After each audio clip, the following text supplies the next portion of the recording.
to do simple math. Let's go! Time to start, my friends. Welcome, everybody. All right. Perfect. Okay. Stop. Guys, we're talking very briefly about the ACT. Did you guys learn anything about the ACT in your English class? Yes. Something about reading and... All right. Cool.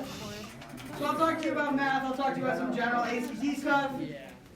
Aside from just being your friendly neighborhood math teacher, I did quite a bit of ACT tutoring and SAT tutoring in the day. So I know inside and out everything about ACT math, okay? Real quick, here's how this goes. When you take the ACT, you take it in this order: English, math, reading, science, okay? There used to be a writing section. I mean, there probably still is. You guys won't take it. So it's always been optional. And unless a specific scholarship or school is requiring it, you don't really take it. So you probably won't take that. Okay? First math question of the day. You got 60 minutes to do 60 questions. How long should you be spending on each question? 40 seconds. Depends on the question, but like a minute average, right? A minute for a question? Okay. Cool. Guys, without writing, the ACT takes 2 hours and 55 minutes with a couple of breaks, so it's not hugely long, okay? All right, check it out. Why are we doing a review session for the ACT math? Because it's been so long. Yeah, let me ask you a question. When was the last time you think you did pre-algebra? I literally did. 6th grade, maybe. 5 years ago, possibly? Jacob started doing it in 2nd grade. He needs to go all the way back. I'm just kidding, Jacob. I'll pick on Jacob and maybe Isaac too. We'll see. Me? Okay, I don't know. Isaac. Yeah, you should definitely Smart one. No, I gotta be. Okay, so we got elementary, intermediate algebra, geometry. Now you guys are at a tiny bit of a disadvantage because in Utah with the secondary math 1, 2, 3, you don't actually get a lot of geometry, and the ACT covers a lot of geometry, so we're going to do a bunch of geometry. You got it integrated in, but you probably haven't had as much as you should. Okay, I'm going to give it to you. And then trig, which is probably like, oh, I know what trig is. Yeah, it's only 5% of the test, so it's not a big deal. It's mostly stuff you've done a long time ago. That's why we studied this, okay? Now, I don't believe that this is true for English or reading or science, but for math, the way it works is the questions start easy and get difficult, okay? So the questions will start off really easy. They'll get more difficult as you progress. Now, does that mean that number 46 is harder than number 43? Like, not necessarily, but it's kind of chunked in. The first 20 are easy. The second 20-ish are like medium. And then like 41 through 50 are difficult, and then 51 through 60 are super difficult, right? So when I say a minute a question, I actually would recommend more like 30 seconds a question through here, maybe 45 seconds a question through here to leave more time there. Okay? Does that make sense? Okay. Yes. They do not actually. So that's a very good question. So in this book that I'm plagiarizing from, it talks about how you want to get very, very accurate on your easy questions because you get as many points for number 6 as you do for number 60. And number 6 is going to be way easier, right? When we do some of these questions, like last period, someone was practicing a question and they're like, well, I thought it was that, but it was like way too easy. Yeah, because it's an easy question. Like questions 1 through 10, it's like your 2nd grade brother could do. Okay, that's easy, right? And then we get more difficult. So you'll get at least 10 questions right. You know what I'm saying? Let's go. All right. Okay, but really quickly, we'll talk about calculators. The biggest difference between the SAT and the SAT has a calculator and a no calculator section. The ACT is calculators the whole time. Get your little security blanket. They never take your calculator away from you. We like that. So let's talk about what you're allowed to use. Guys, basically everything.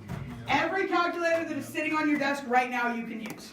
Okay? Yes. It's easier to give you a list of what you can use than what you can't use.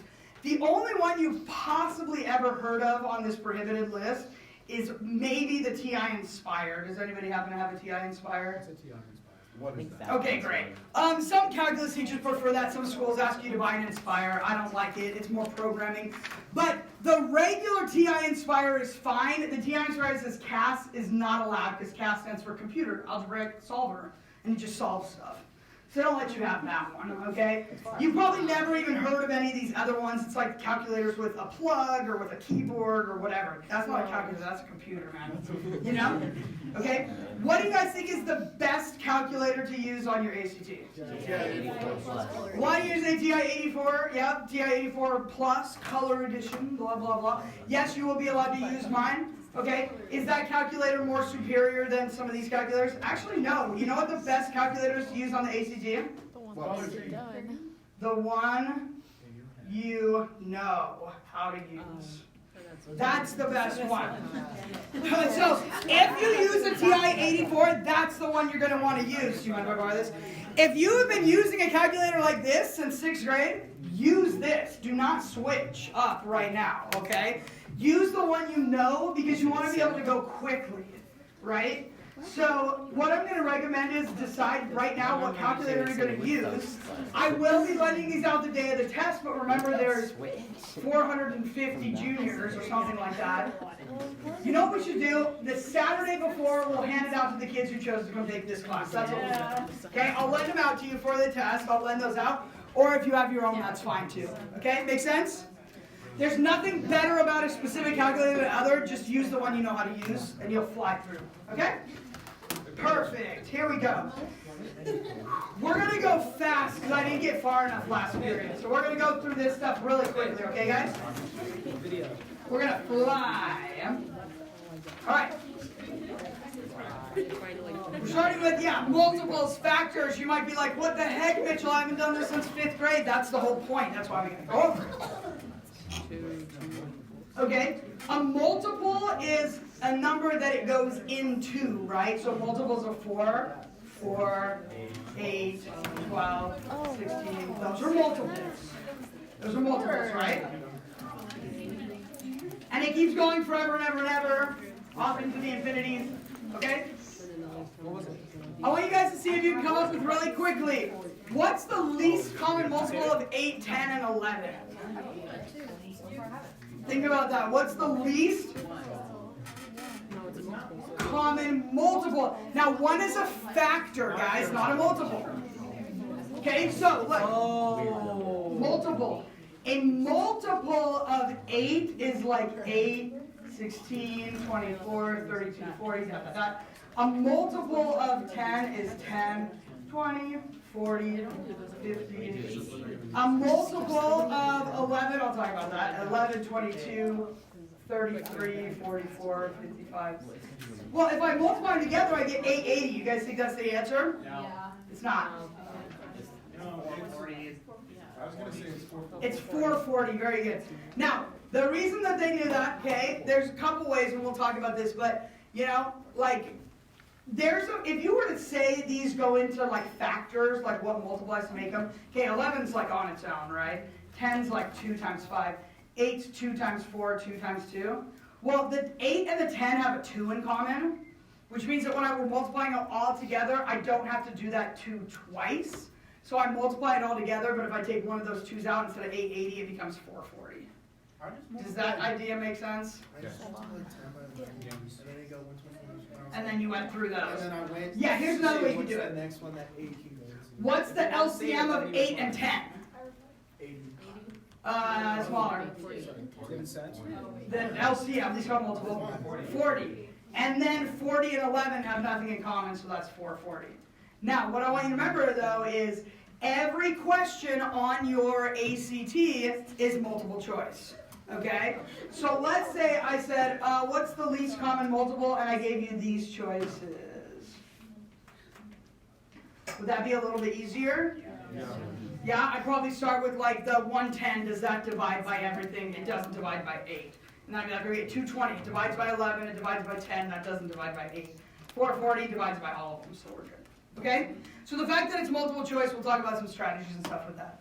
All right, a factor is the number that goes into it, right? So a factors of 24, I go 1, 2, 3, 4. To make sure I'm not missing any, this is just how I go.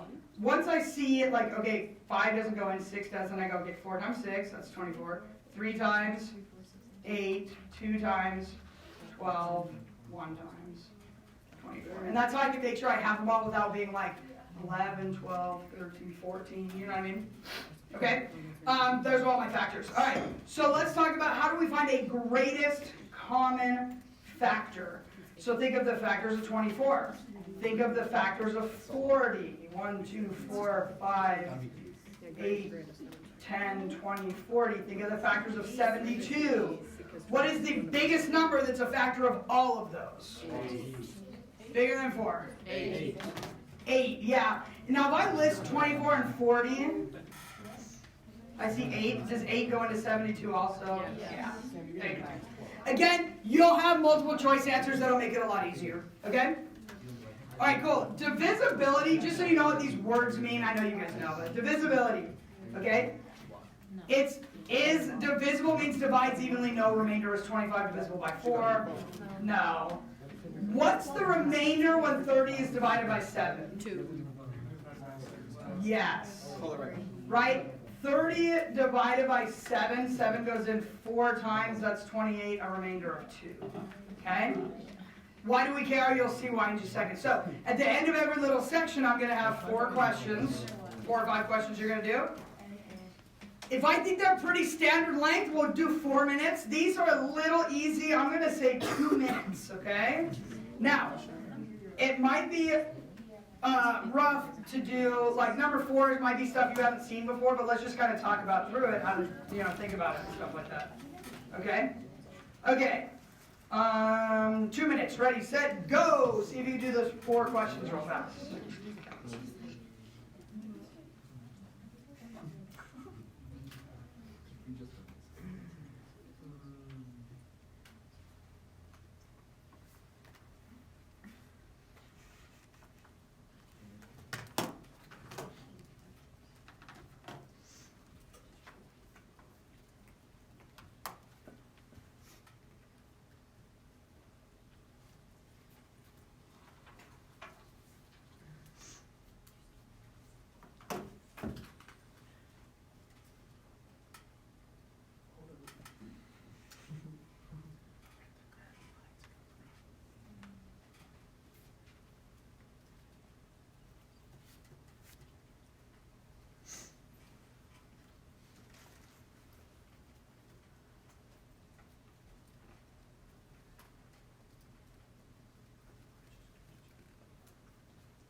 You're not sure, just make a couple guesses.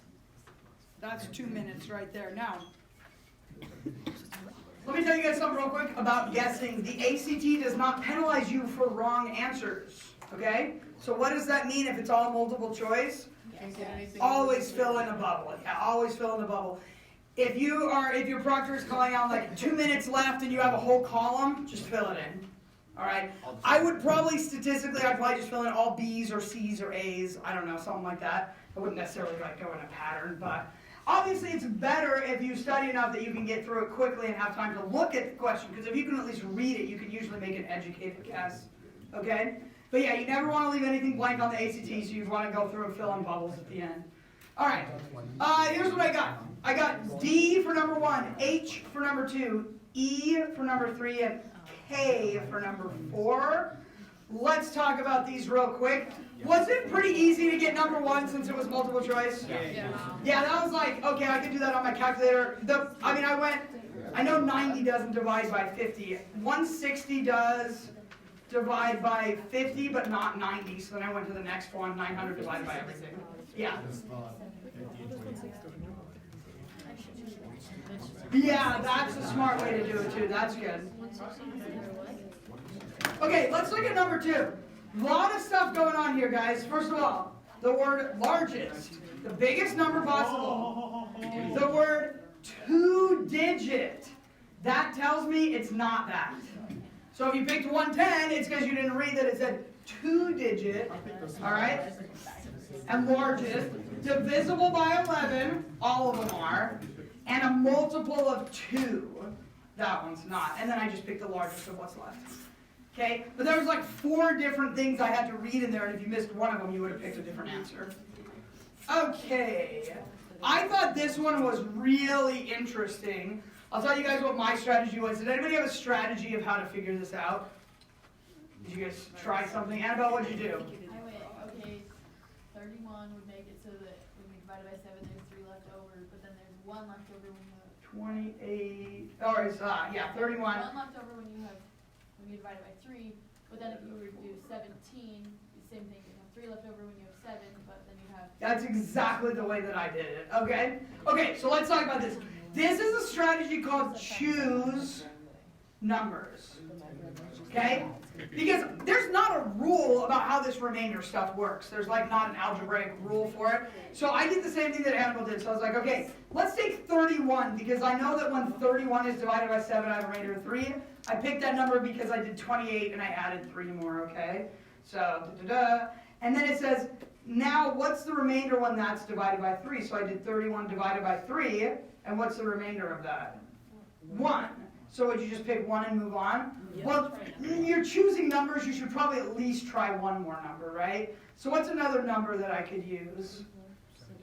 24 would work, 17 would work, yep, any of those would work. Okay, 7 goes into 24 3 times, that's 21 with a remainder of 3. But then if I do 24 divided by 3, that has a remainder of 0. Cannot be determined because I got 2 different answers.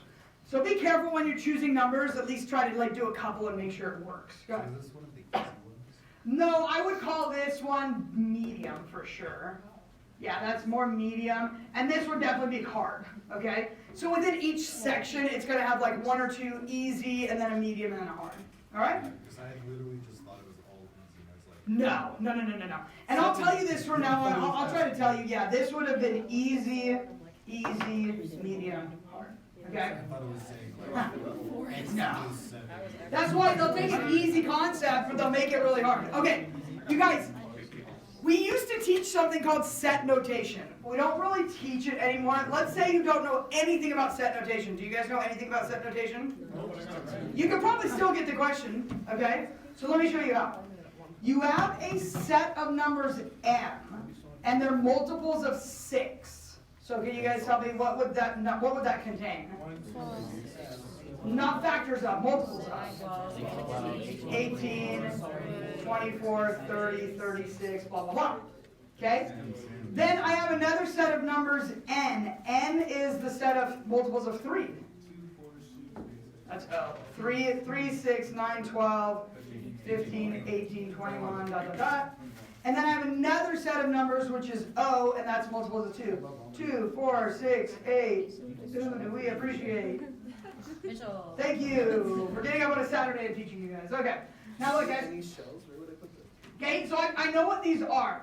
Which of the following is the set of integers that will be in M? So I'm looking for numbers that are in M, but not in N or O. That's impossible. Can you guys see that that's impossible? Boom, empty set. Without even knowing what anything else meant. Okay? Now, I am going to tell you what the little macaroni symbols are. I'll tell you what all those are. But do you guys see that, like, if it's, there's a 6, nope, I see a 6 right there. There's a 12, nope, I see a 12 right there. There's an 18, nope, I see it right there. In fact, if it's a multiple of 2 or 4 or 3, it's automatically a multiple of 6. So it's the empty set. Okay? Now, in case it was actually asking you something, I'll teach you guys what this means really quick. This means union. The union of N and O, think about union, like union, what do you guys think of when I say union? Soviet Union, that's fair. Yeah, I was thinking marriage, you're thinking of like Russia, but whatever. Okay, union, right? It means like two things are coming together. The union of N and O are all those numbers together. That's the union of N and O. So no, yeah. But, makes sense? Okay, this upside down U means intersection. Intersection means what they have in common, right? Like where my interests intersect David's interests. Basketball, right? And that's probably it. I don't know what else you're interested in, bro. Okay. Our interests intersect there. So an intersection between N and O would be like the number 6. They're the same. The number 12. Right? That's intersection. Okay? Okay. The minus means like not. So it would be taking N and taking anything that's part of O out. So like, I take out that one. It means anything in N that's not in O. And this one means anything in O that's not in N. That's almost 100. That's how that works. Okay? You guys heard of Venn diagrams before? Have you ever used them? Yeah. Venn diagrams are kind of fun.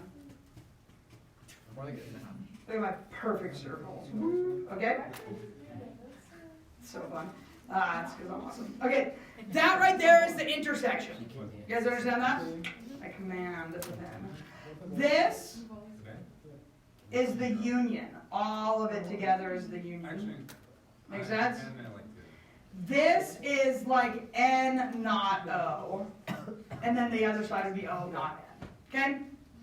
But we really didn't even need to know that to do the question, and sometimes that's what it's going to be like. It's like, I don't know what this is talking about, but let me see if I can do this question anyways. Wait, what does empty set mean? Oh, the empty set means it looks like this in set form. It's the set of nothing. There's nothing left. It's the empty set. It's either written like that or it's written like that sometimes. Empty set. There's nothing there. Yep. Exactly. Are in the new set. Exactly. Are. Everything Yeah. has changed like color. Okay.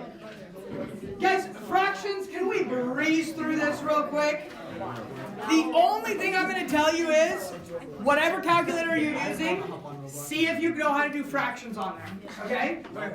Because I am not trying to take time to get a common denominator and add stuff together. That's dumb. We're using our calculators. Okay, on the calculators that I have, the way you type it is you go 3, you type divided by 10, 5 divided by 6, and then you hit math 1. It will give you a fraction and simplify it all in one step. I can show you guys on yours where they come, where the buttons are for a fraction. Yours just automatically does it. That's perfect. You guys good with yours? Okay? So know how to do fraction stuff on your calculator. Guys, I can do mixed numbers too. Whoa. Let me show you how to do mixed numbers. Did you guys get 17 over 15 for this? Yeah. Perfect. Okay, in mixed numbers, here's what I do. I put parentheses. You go 4 plus 3 over 5. Because that's what a mixed number is. It's 4 and 3/5. That means plus, right? Minus parenthesis 2 plus 1 over 2. And then hit math 1. That'll do mixed numbers for you.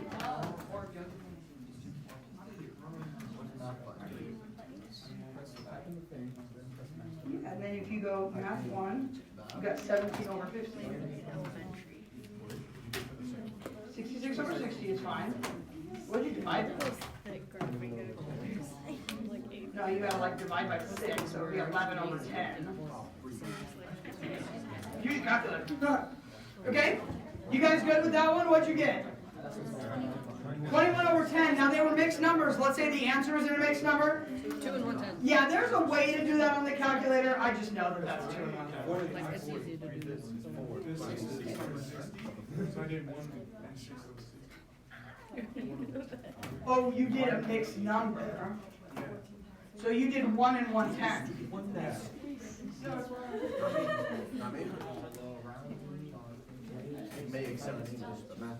I don't know. Let's look at that.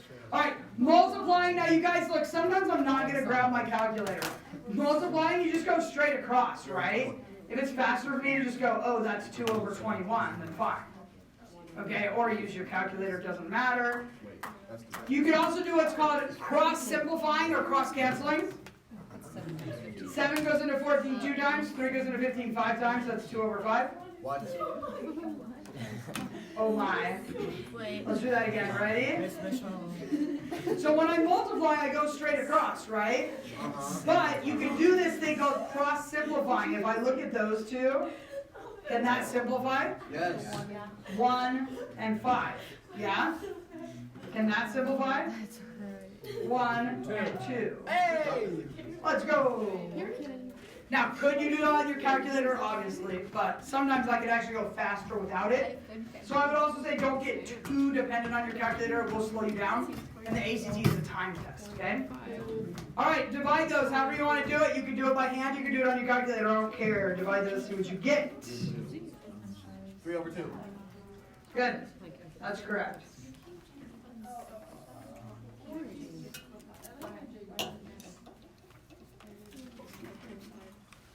Keep change flipped as you have to do, right? 30. Okay?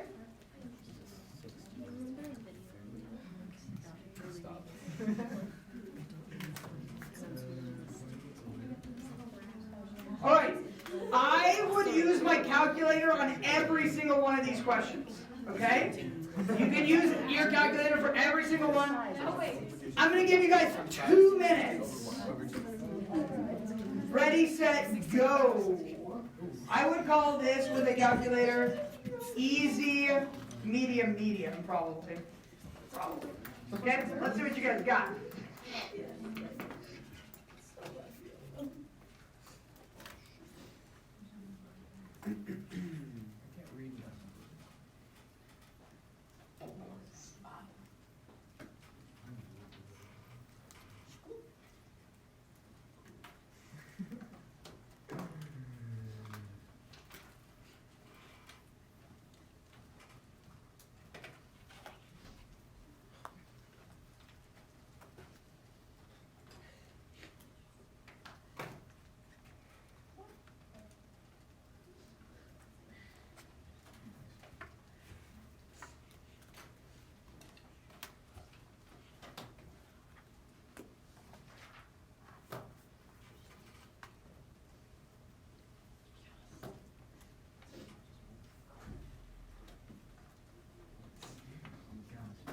Be quiet, Chris.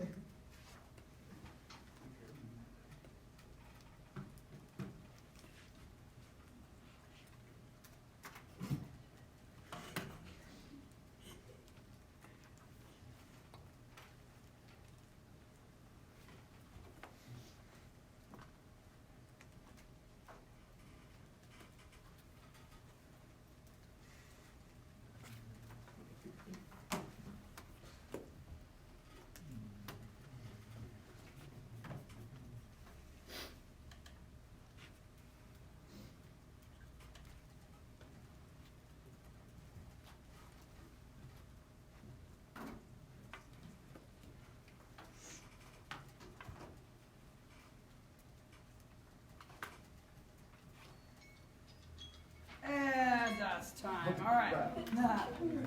How'd you guys do? I think pretty decent at the last one. All right, all right. For this one, I got 74 over 19. I literally just typed it in my calculator and hit math 1. Cool. Hey guys, I know you could probably just do this in your, like, get a common denominator or whatever, but on a calculator, how do you find a number that's halfway between two numbers? Add it and divide by 2. Add it and divide by 2. What? Yeah? Yeah? Would that be the number that's halfway? It's called an average or a, middle, whatever. Guys, do this on your calculator. 1/7 plus 1/5. You can put equals or put parentheses around it. Divide it by 2 and then hit math 1. What? Right? That's crazy. That's why you're here, my friends. That's why I'm teaching you everything I know about everything. And so I've been using parentheses this whole time to do my. Well, I'm going to teach you everything I know about the ACT. Let's say that. And truthfully, besides ACT and calculus, I don't know much more beyond that. I really don't.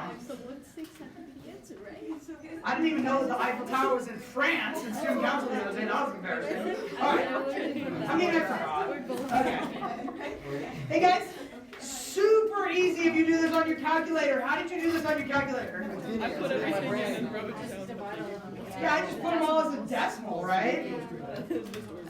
I mean, that's what I did. I don't know. I don't know how else to do it. Now, if you're smart enough to do it in your head, that's great. I'm not. D is smallest and then V, so it's that one. Okay? All good? Oh, it's smaller. Gosh dang it, Delano, you gotta read the words. They did a study where they talked about, two things I'm gonna tell you guys real quick. The more students wrote in their books, the higher their grades typically were. Now, you could argue and say, well, that's because they knew what they were doing, so they were writing stuff, and that's true. But also, you guys see how I make little marks on here, and like I do stuff like that and whatever? The more little scratching, writing stuff you have, that will help you, okay? I do everything in my head. They also did a study. You know what the best determination of how well you'll do on the ACT is? It's not what math class you're currently in. So those of you that are like in calculus, or like, I got this, I'm in calculus. No, you forgot everything, honestly. Or my honors kids, you forgot everything. You know what the best predictor is? Honestly, it's if you take a class, if you study, or if you get tutoring. Just kind of crappy. It says something about the system for people who can't afford it, but that's why we're doing this class for you guys, right? So the more you practice the ACT, the better you get at the ACT. It has no bearing on how smart you are, how well you're going to do in college, what level of math you're in. It doesn't. It's just practice. That's all it is. Okay, here we go. Ratios are kind of fun. My boys, I'm recording over here, just so you know. Okay? So, let's keep it clean. Wait, I just heard that from a phone. Alright. Wow, I don't know what he's saying. Okay, the ratio of boys to girls in a classroom is 2 to 3. Guys, what fraction of the students are boys? 2/5. Yeah? Okay, here's how it goes. There's basically 2 boys to 3 girls, but we need a total, you know, to set up like proportions or whatever. That's a total of 5, so we put that together. Yeah, a lot of this stuff you guys have maybe not been taught this. Guys, it's very similar to odds versus probability, okay? If I tell you that the odds of Mountain View winning the next basketball game are 1 to 3, okay? No offense to hey, come on now. That means they actually have a 1 in 4 chance We're gonna be semi-realistic. of winning. But do you guys understand the difference between that? So odds are like yes to no, whereas like probability is like yes to total. Okay? So if you go to Vegas, you got to know the odds versus the probabilities and stuff like that. All right. So the fraction of students or boys is 2 to 5, fraction 3 to 5. So the total number of students in the classroom has to be a multiple of what? 5, because yeah, it's not going to work otherwise. It's got to be like, you know, a multiple of 5 because that's the total. Okay? Now there are 3 ways that I've used in the past to set up ratio problems. The 3 ways I've used is algebraic equation, that's one way, fractions, or a table. Now when I show you the table method, you're going to be like, Mitchell, that is so dumb, that takes forever. There was a question I couldn't figure out. It was a really tricky question. I'll try to find it for you. And I used the table method and I got it. But okay, check it out. In a fruit basket, the ratio of apples to oranges is 1 to 2. How many oranges if there are 45?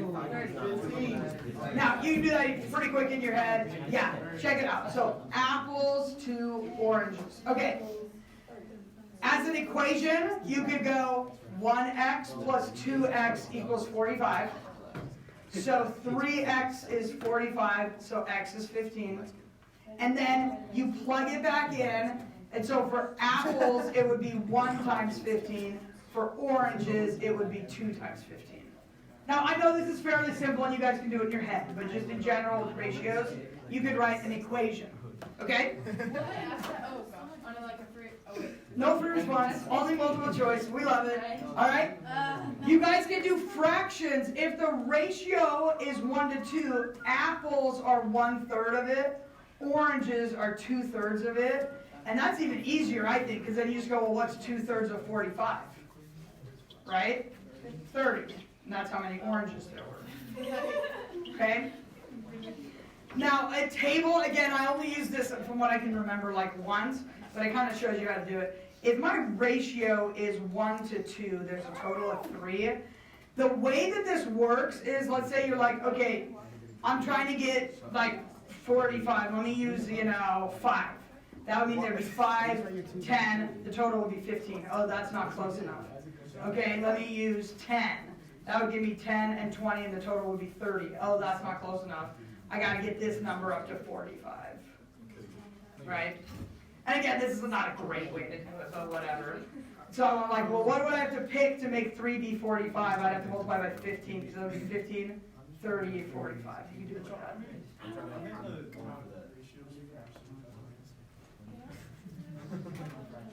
Yes. And 2/3, yeah, that's perfect. Okay? These aren't too bad. These are actually, I would say this would be easy, medium, hard. Let's give you, I think you can do this in 2 minutes. Let's go. Where's my clock? Where's my timer? 2 minutes, here we go. Ooh.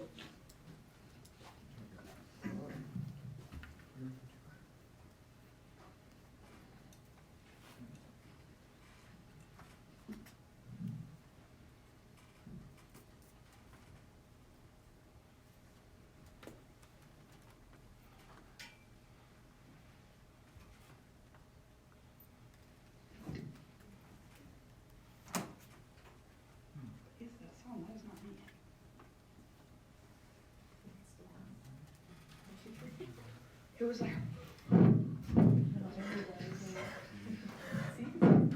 Delano,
all right, guys, here are your answers. I got B, G, A, G. Okay? Okay, so let's talk about it. Number 1. Yeah, Jacob.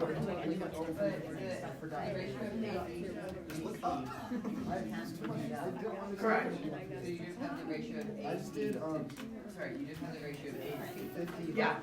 So how do you have it? Oh, I just did 0.7. Yeah, because okay, so there's a couple different ways you can do it, but yeah, if you go like if you change them into fractions, x to y, y to z, y's cancel out, it's x to z. Oh. Well, this cancels like that and that, so it's just 1 to 3. They work like fractions. I'll show you guys a different way to do that. Okay, on number 1, that was like simple, right? Everybody's fine with that. That's the one that someone's like, well, I thought it was that, but it was too easy. Well, yeah, because it's easy, and that's okay. All right, number 2, how'd you guys do that one? Did you do like 3x plus 7x equals 50, or did you do what's 3/10 of 50? Yeah. Oh. And or yeah, do like 3, 7, 10 like that. I'll run a bunch of Or something, yeah, you good. Okay? So yeah, 3/10 of 50 is 15, good. Okay. I got it. Yeah, so 3/10 or 7/10, that's how I would do that one probably.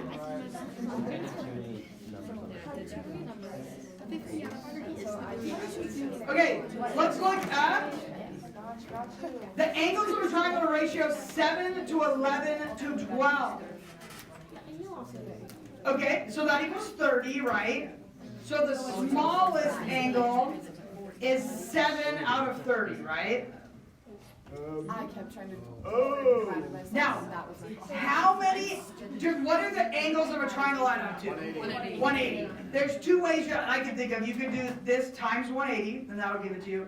Or you could have done a proportion. We haven't talked about that yet, but you could have done a proportion and said 7 over 30 is what over 180. That works too. We're going to do proportions next. Okay? Yeah.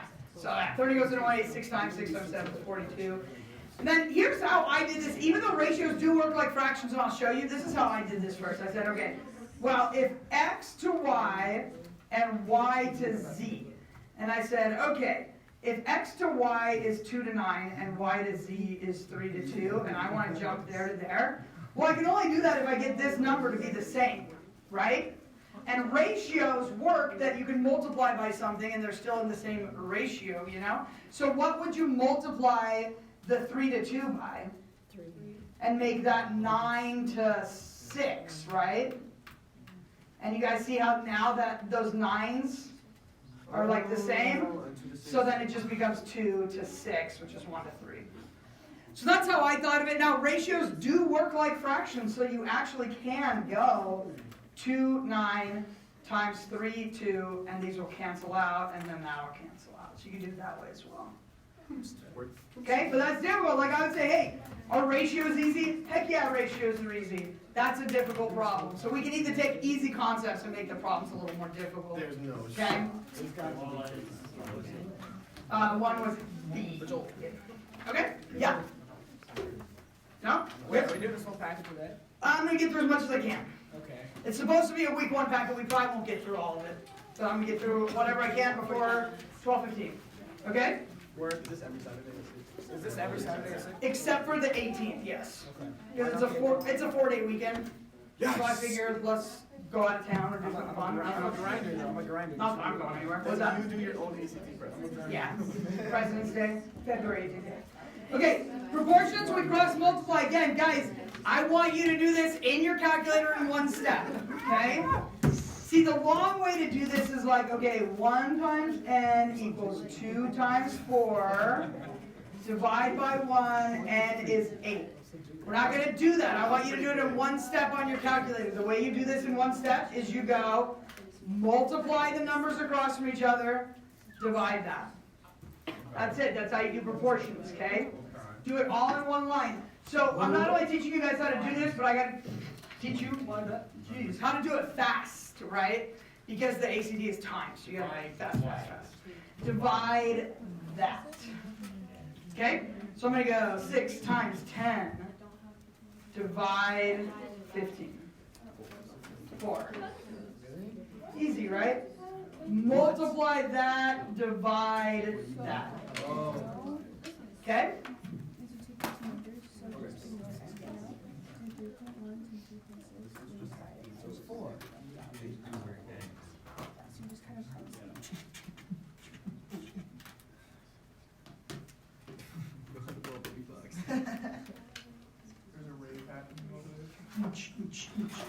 Okay.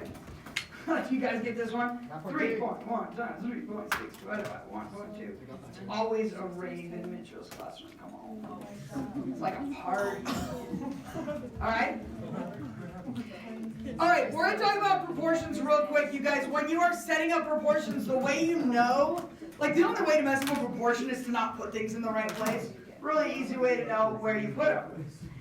The same units need to be on the top, the same units need to be on the bottom, okay? So like this says, the price of a watermelon is based on its weight. A watermelon weighing 6 pounds costs $4.50. I'll usually like just write the units like that. I love watermelon.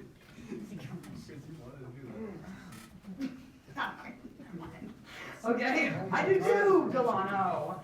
Now, how much would an 8-pound watermelon cost? Where am I gonna put the 8?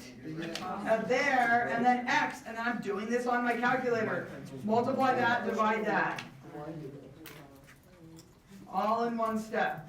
6 what? Dollars, because it's on the bottom. Okay? So that's just like, yeah, easy stuff. But a lot of times if I'm confused of where to put what, I'll just look at the units, right? Okay. We're gonna talk real quick about direct and inverse variation. You guys have probably not heard these words before. I remember teaching this like a decade ago, but they don't really teach it very much anymore. Of course, it still's on the ACT. How did you do that? How did I do what? What you just did. How did I get the answer, or how did I set it up? Answer and set it up. Okay, 6 pounds, 450. So I put 6 pounds, 450. Yeah. And then 8 pounds, I said, well, where am I going to put the 8? The top or bottom? Well, pounds got to go pounds. And then I did the proportion on my calculator. Multiply, divide. Okay. Cool? Yep. Cool. Okay, so you guys, direct variation. Let me tell you what it means first. It means that y is directed. Okay, I'll make a statement for you. The hours that you study directly is proportional to your GPA. Okay? Is that a true statement? Probably not, but the more you study, the higher your GPA goes, right? Yeah, that's not entirely true. Okay, inverse variation. You ready for this one? The more hours you spend on TikTok, the lower your GPA. Yeah? No. I have 50 hours a week on TikTok. And my That's bad. That's not good. You never do your math homework. Oh, alright. But it's not a 4.0. Okay. That's so mean. Alright, you guys. Now, that's the idea of it. Now, the way it works, direct variation, if you want, you can do that as a proportion. Hold on, I have to spell proportion. You can, but inverse you can't. So I usually don't. Here's how you want to remember it, okay? Okay, so that direct variation means y is directly proportional to x. Y is k times x, where k is a constant. Why do we use the letter k? Because constant starts with k. Yes, it does. Alright? This is math, not English. Alright. Inverse variation, y is k over x, where k is a constant. That's called the constant of variation. For example, be careful, if you work at a job that pays you $17 an hour, that's the constant of variation, because for every 1 hour, $17. Okay? Alright, check it out. Here's how you do this, you guys. Now, if you could just look at the first one and do it in your head, that's fine. Do it that way. Not a big deal. But here's how you do it if you forget. You write an equation. My equation for Q is directly proportional to P. Q equals K times P. That's an equation. Okay? Step 2, you plug in Q and P. 4 equals K times 3, and you solve for K. So what does K equal? 4/3. Step 3, what is the value of Q when P is 9? Go back to the equation. Q is K times P. 4/3 times 9. That equals 12. So it's like a 3-step equation. Yes, a proportion is easier, but you can't use a proportion for inverse, so I'm showing it you this way. So you plug the numbers in to find K. When I plug that in, I got K was 4/3, okay? Then you take the new numbers, you say if K is 4/3 and P is 9, what's the value of Q? 4/3 times 9. Make sense? Exact same question, except for now it's inversely proportional. Okay, so let's do it like this. Q is K over P. Q is K over P. That's what inversely proportional means. All right? And it says Q is 4 when P is 3. So when it's inversely proportional, guys, what did K equal here? What did K equal? 12. Now I go to this. Shh, guys, zip it. What is the value of Q when P is 9? Q is 12, because that's what K was, over 9, which is 4/3. Yeah. Okay? Inverse and direct proportion. You might see questions with that. Let's see. I would call this one easy. Easy. Medium. Hard. Alright? Let's take 3 minutes to do those. Let's take a little bit more time. Alright? Okay, ready, set, go!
Alright, that's time, guys. Let's take a look.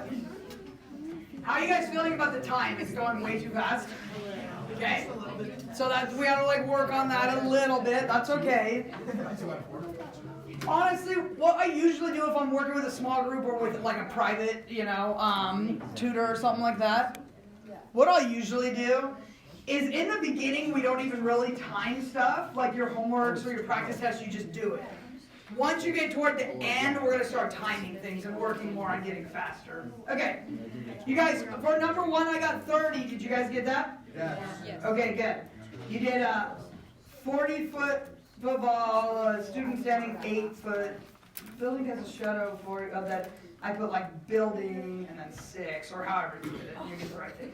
Okay? Okay. Did I set that up right? Because I'm going too fast. Or I would actually like this. A building gives me a 40-foot shadow. A 6-foot person gives me an 8-foot shadow.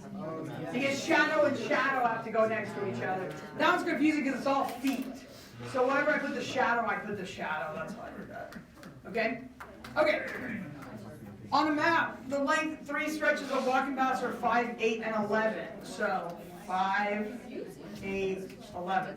The actual length of the shortest path is 880. So that is 880 to something to something. Right? But it wants to know the actual length of the longest path. Guys, we care about the middle path. So I just got rid of that and I made it proportion. That's it. Okay? So if this is a proportion, we talked about on our calculator, what do? We always multiply that, divide by that. Okay? Honestly, just use the log eventually. And you can on a lot of these, for sure. Okay. One thing that I want to talk to you guys about. This is true for any test. This is true for my calculus test. For those of you that are in calculus, this is true for ACT. This is true for any test. If it underlines a word or puts it in bold or italicizes it, guess what? It's a special word. That's an important word. Now, why is it italicizing? The slug is going 50 yards an hour. Feet, the slug travels in 2 minutes. Why is it italicizing? Yards to feet, yeah, hours to minutes. Okay. Now, if you could convert that in your head on a calculator really quickly, more power to you. No way I got all these right. Let's go, kid. What's the last one? G. What did you write?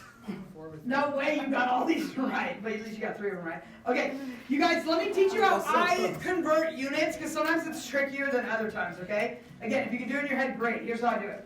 If this guy is going at 50 yards in 1 hour, right? Now, the first thing I'm trying to do is get rid of yards. Because I'm multiplying, you don't, okay, when they're equal to each other, you put the units on the same top and bottom. When you're trying to cancel out units, I'm going to put yards down there to cancel out. And I think to myself, okay, what conversion do I know between yards and feet? It's inverse, that's why I got it wrong. See it? 3 feet to a yard. Okay. And then hours to minutes. Now, if I want hours up there, I got to put minutes down there. And what do I know to convert hours to minutes? 1 hour is 60 minutes. The whole purpose I do this is because it tells me whether to multiply or divide. And me, I get confused. Sometimes I'm like, wait, am I dividing by 3 or multiplying by 3 when I'm converting from feet to yards? This just tells you. Yards cancel out, hours cancel out, so what's left? Feet per minute. And it tells me to do 50 times 3 divided by 60. So I did that on my calculator, I got 2.5. How do I know to divide by 60? Because it's on the bottom. You know? Okay. This is up, guys. Alright, now, I went and looked for 2.5 and it wasn't there, and I was like, oh crap, did I screw up? So I went back and read it again. Yeah, that's what I did. I almost circled 25. I was like, oh, 2.5. Oh, wait, what if it's 5 over 2? Wait, no. And it was like messing me up. And then I went, oh, how far does this guy go in 2 minutes? In 1 minute, he's going 2.5 feet. We don't talk about this. Now look, guys. If I multiply by 2 minutes, 5 feet. You know? So that's how I did that. It's so complicated. I know. Okay, last one we'll talk about. We'll move to the next section. Here we go, guys. If m is inversely proportional to that, that's the equation I'm going to work with this whole time. Did you guys put that equation down? No. If you got that, you probably got it right. If not, no. So inversely means k divided by. Directly means k times. Inversely means k divided by. Okay?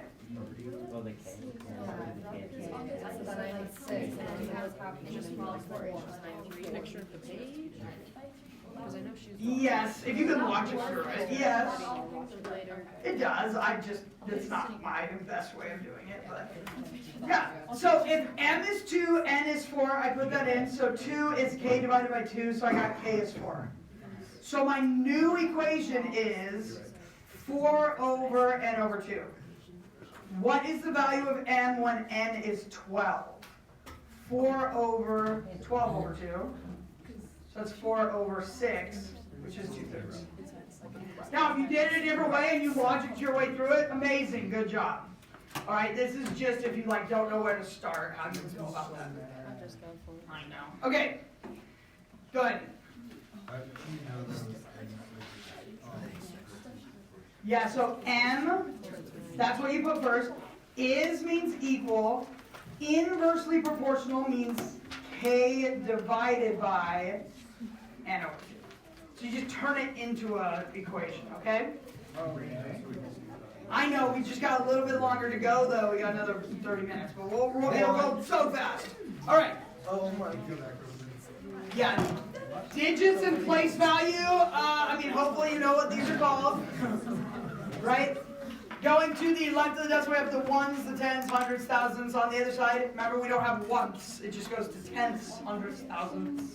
Did you guys know that? One. The big thing here is talking about scientific notation. Okay. I don't like remembering, like, oh, if it's times 10 to the 12th, if it's a positive exponent, the decimal moves right and negative moves left. Because it actually depends on if you're going standard to scientific or scientific to standard. The way that I always remember this is a positive exponent gives me a huge number, like we're talking how many miles to the moon or something, right? Positive exponent gives me a huge number. A negative exponent gives me a very, very small number. Okay? Like, what's the width of an electron or something? Okay? The lump. I will kill you. All right. No. She said the thing. Whoops. Can somebody cut that? Okay. So we got to move in the decimal around. That's fine. All right. Okay, look. You guys, you always want to put the decimal between number, decimal, something, something. So it needs to start with a 1, 2, 3, 4, 5, 6, 7, 8, or 9. Okay, so 6.78. We count 1, 2, 3, 4, 5, 6, 7, 8, 9, 10, 11, 12, 13 times 10, and it's negative 13 because that's a very small number. Okay? This, it was supposed to be 10 to the 6th. I need to go back and reformat that. All right? 8.63. So if I move that 6 times, it's 1, 2, 3, 4, 5, 6. All right? Your calculator will do scientific notation if you need a calculator to do it. You don't usually, but I will tell you on the TI-84s anyways, right above the comma, do you guys see it where there's 2 capital E's together? That means times 10 to the, okay? So like if I put 5 and then I put those E's 4, it's 5 times 10 to the 4th. It's 5 with 4 zeros. It's the 2 E's? Yeah, it's the 2 E's, so probably the same on yours. Do you have 2 E's on yours? Oh, yes. So 5 times 10 to the 4th. So yours is actually even better than that. So you can use that for multiplying, dividing, or whatever. Guys, let me tell you something really quickly. I'll let you do this in a sec, but look. If I have 2 scientific notation numbers and I'm multiplying them, okay, you can actually multiply the numbers and add the exponents. Does that make sense?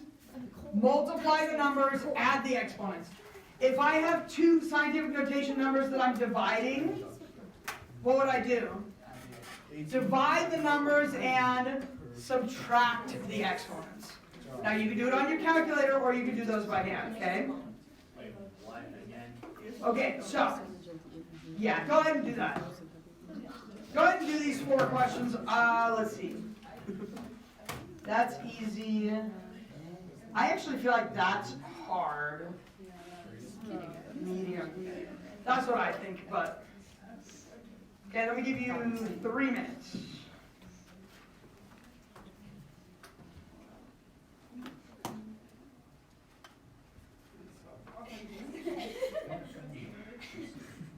You're really gonna go through all of the options.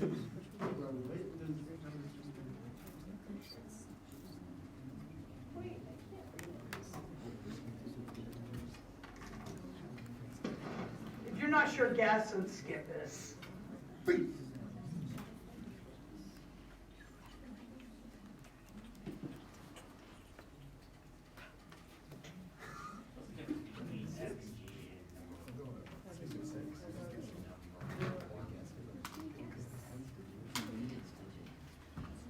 Oh, the little bar on top means repeating.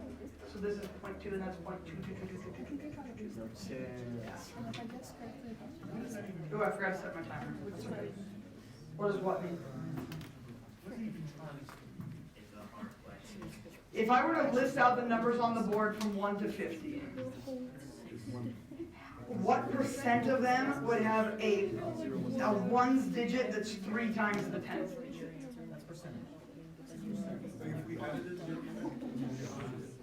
Now, the ones digit is this digit. The tens digit is this digit.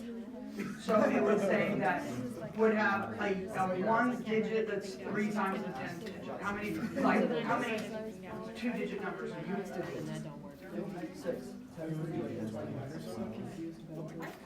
Yeah, except for 29 wouldn't work because 2 times 3 is 6. 26 wouldn't work. The tens digit is 3 times the ones digit.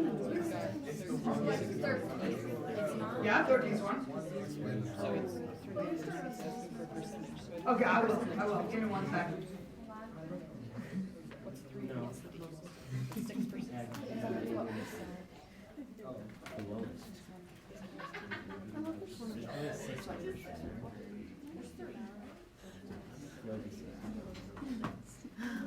Okay, here's your answers.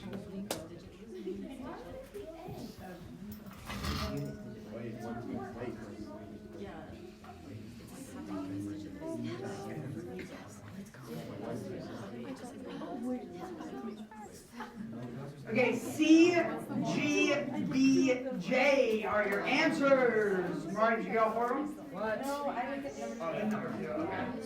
I'll teach that one to you guys.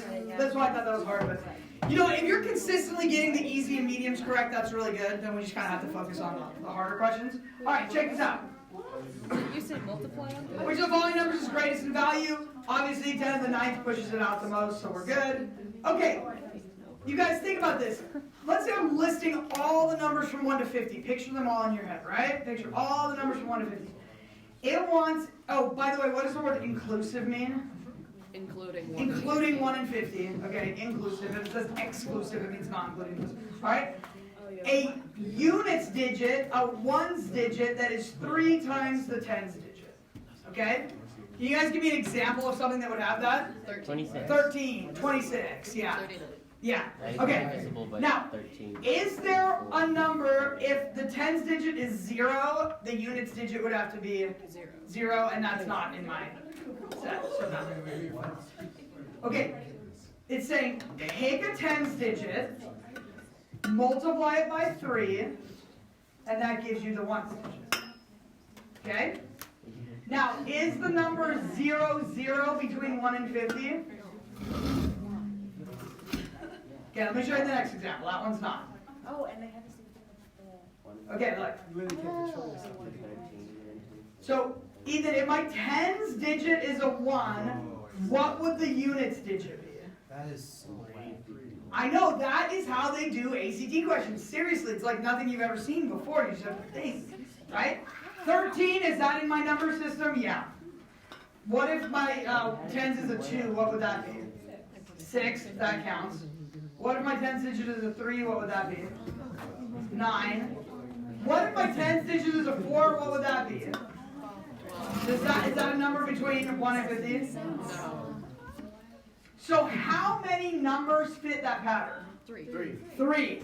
Now, here's where you would get screwed and go, oh, I got 3 numbers. Boom, let's go. And you think you got it right. One of the things I do, especially on the hard questions, is I read them again at the end, just to make sure I'm answering the right thing. What percent of integers? So there were 3 numbers. How many numbers are between 1 and 50? And 3 out of 50 is 6%. Okay? So then at the end you had to put it as a percent, even beyond that. Alright? These are for the kids that are trying to get a perfect math score, right? Every year there's a few. Okay? That's tricky. All right. So, Guys, if there are that many oxygen molecules in a volume of that many cubic centimeters, and then it says oxygen molecules per cubic centimeter, per means divide, you could do that on your calculator, or watch, even easier. Okay, watch, this is what I was saying before. What's 6 divided by 3? 2. 2. What's 10 to the 7th divided by 10 to the 2nd? You subtract your exponents. So you divide instead? You divide the number and you subtract the exponents. And the only reason I'm dividing is because it says molecules per cubic centimeter per means divide. That's like out of. Okay? I thought you were supposed to add and then to. Yeah. Okay, so it's divide. Yeah. So this one is divide and subtract. But so does that mean that there's some where you would add Yeah. and multiply? How do you know when to multiply? You just have to kind of look at the words. What would be a good multiply equation? I don't know if it's like you had to say what is the product of or something like that. I don't know. Yeah. Getting the right Okay. Last one, you guys. Do you guys know that the 2 with the bar on it means 2, 2, 2, 2, 2, 2, 2? I literally told you. And then these all like revert to zeros, but that one has 2, 2, 3, so that's going to be a little bit bigger. The next biggest one is this repeating one. All right, good. Class 1 only got to this point. I want to get a little bit further. You're obsessed. If we can get through percents and charts and graphs, I'll be very happy. And I think we can. So let's do this. All right, you guys? Listen, you can change fractions, decimals, and percents back and forth. I could teach you how to do it. I used to teach a lesson in this in pre-algebra, right? But I'm kind of hoping that you just know them. So see if you can fill this table out between the percent, decimal, and fraction. It'll give you one, and see if you can find the other 2. You can use your calculator if you want. I don't care.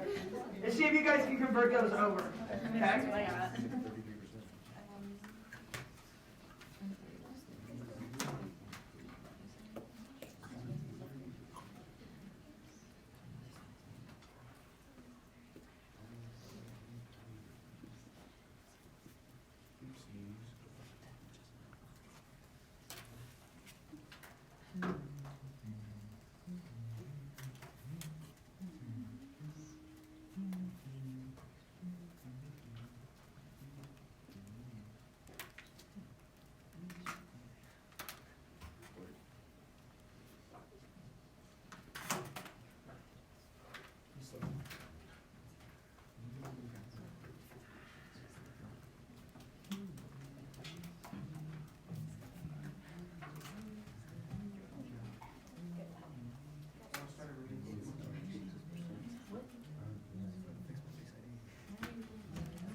Okay, here's what I got. Let's see.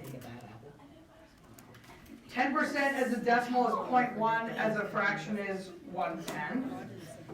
0.20 is 20%, as a fraction is 20 over 100, but that reduces to 1/5. 1/3 is 33.3 and 0.333 repeating. 1/2 is 50%, 0.5. This is 0.8, that's 8 out of 10, which is 4 out of 5. Okay? Hopefully you guys are all good with that. Now, whenever I would teach percent, you guys, I always taught this. Have you guys ever heard that before? Is over of equals percent over 100. Okay? Is over of equals percent over 100. I really like teaching it that way because sometimes when I'm reading a word problem and it's like, what is 500% of da da da da? You just follow the pattern and put it in. Okay? Now, really easy. I would expect that if I asked you guys, hey, 9's what percent of 12, you could just do it, right? But if you wanted to use the is of, you'd go 9 is what percent of, I'm looking for the percent, 100. And then we do the thing I taught you with proportions where you multiply that and divide that, right? So I go 9 times 100 divided by 12. And I get 75. Okay, and some of you will be like, yeah, I know that 9 is 75% of 12. And that's great. That's awesome. Because you can see that it's 3/4 or whatever. This is where things confuse me. It's like, what's 1/2% of 1/2? I was like, What? half a percent? Excuse me, what's 0.5% of a half? That's confusing, right? Okay, if I use my formula, it's not that confusing. What is 0.5%, that goes here, of 1/2, of goes here, x goes there, because it's what is. And now it's not that bad, okay? So things that start getting confusing to me when they ask things in a weird way, because that's all they do on the ACT anyways, is ask things in a weird way. I can go back to my is over of equals percent over 100. My same thing where I multiply that. So on my calculator, I'm going to go 1/2 times 1/2, and I get 0.25. And then remember, you divide by that. So it's like 0.0025. Okay? If I just had that and I didn't have my formula, I'd probably be like scratching my head for a quick second, right? So is over of percent over 100 is really cool if you're doing any type of percent problems. Okay, we're talking about a couple other things. Percent, it's interesting, percent to me, because it's such an easy concept, but the way they ask the questions are really weird. So this to me is a big deal on increasing your ACT scores, just knowing percent stuff. Okay, something called a percent increase or a percent decrease. Okay, and I often ask you, what percent did the price increase or what percent did it decrease? The formula is, you do the difference over the original, basically. The original price minus the new price over the original. You'll notice in that formula I put absolute values over the top. It's because it might be positive, it might be negative, but you can tell if something is increasing or decreasing in value, you know, based on how it asks it. Like, if a printer's marked down from 200 to 150, then it's decreasing. If it's going from 150 to 200, it's increasing, right? But basically, that you just want to remember, you subtract these, so it's like the original price minus the new price over the original price. That, you just want to make sure you always put it over the original. And that's your percent markdown.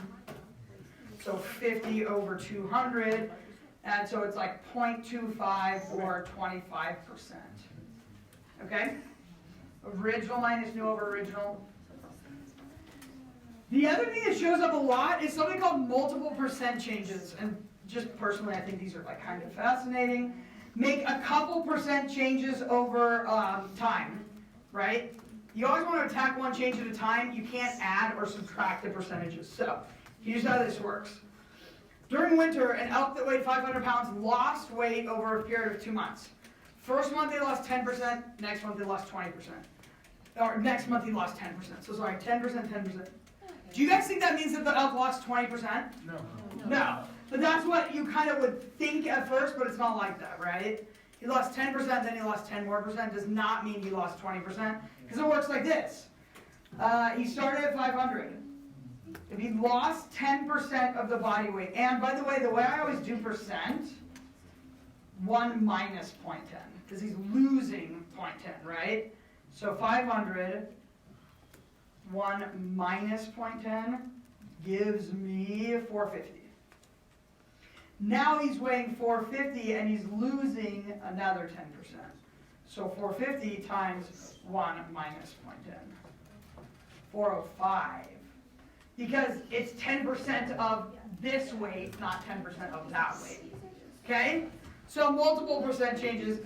How much did he lose? What percent of the original weight did he lose? Well, you can actually also do it like this. Like 1 minus 0.10 is 0.90 times 0.90.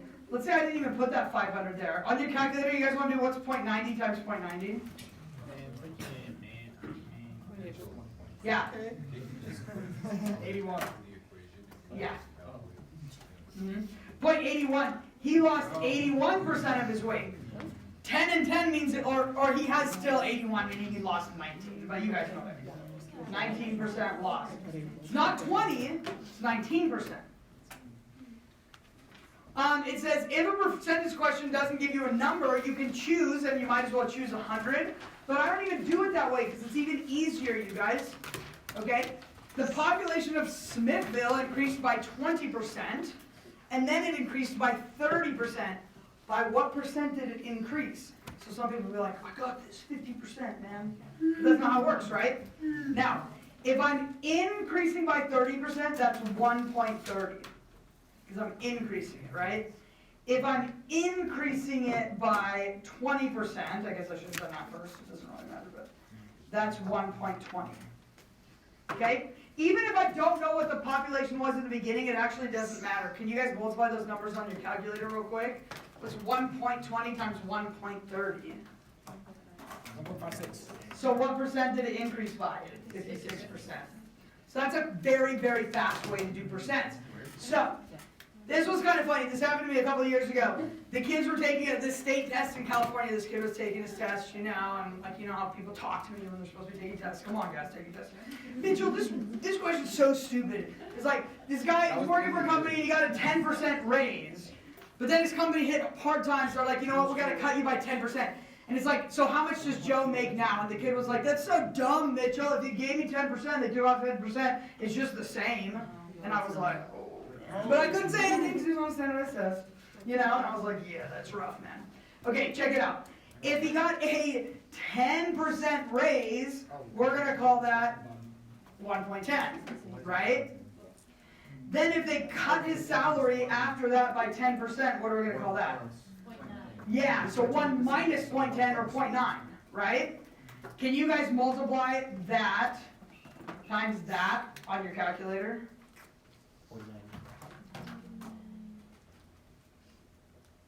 So he's making 99% of what he started with. He's not making his full amount. He's making less than what he started with. Does that make sense? I know, percent changes are annoying because it's like, that's dumb. If you get a 10% raise and you get a 10% loss, then you're at the same thing. But that's not true because you're losing 10% of the bigger number. Exactly, right? It's like, what the heck? Yes. So I think maybe we'll end off with this. Maybe we'll end off with this one, okay? This is good. 5 questions. Let me give you 4 minutes to do it. 4 minutes to do this, okay?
Sorry, what number? Number 2, I can't read. Art starts filling an empty tank at 6 p.m. Near the bottom. By what percent did the water level rise between 6:10 and 6:20? Yeah, I know, it's a really bad copy. I gotta retype them, honestly. Percent.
So let's check it out. I felt like 1 and 2 I just did on my calculator. Are you guys okay with those? Yeah, I got 20. I got C. For number 2, yeah, it started at 50. It went to 70. So remember, it's like new minus original over original. Just make sure you always divide by original. And the original was 50. So it's just 20 over 50. Okay? What's that? It could be the original minus new. It doesn't matter. And then just if you do original minus new, that's fine. It's just negative. And it just decreases. Good Do observation. it either way. Just do the difference over. Okay. Number 3, you guys, the easiest way to do it, 1.20 times 1.10. And when I did that, I got 1.32. So that's pretty easy. That shows me 32% increase. Here's how I did this one. This one was rough. Okay. Let me show you these last 2 and then all right. If x is of y and 20%, I got that. Now I don't know what x and y is, and I couldn't like solve for one or the other. So here's what I did. I just went 100x equals 20y, and I figured I should solve for one or the other. So I just divided by 20 and did y as 5x. I'm like, okay, that's like something. Then I went to this equation. 145, that goes under percent, is over of. Of y is what percent of x? Okay, so I left that blank because it's saying is what percent. Like, just like I'll leave that blank, right? So I did that, but then I was like, well, I want this to be something in terms of x is, go on. So I turned that y into a 5x. And then I cross multiplied, so I went 5 times 145 divided by 100. And I got 7.25x. So 7.25x is what percent of x? It's 725%. Can you just do 145 divided by 1? Weird. Does it work? Yeah. Then yeah.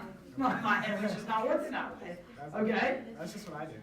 Yeah, and then this one I did this. I said, okay, for anything bigger than 0, which one represents m%, so it's percent over 100 of 1/5 is. And I'm solving for the is. But it like didn't tell me enough, so I just put box. And then I was like, okay, I'm going to cross multiply that. 100 times box equals 1/5 m. And so box is dividing the 100 over.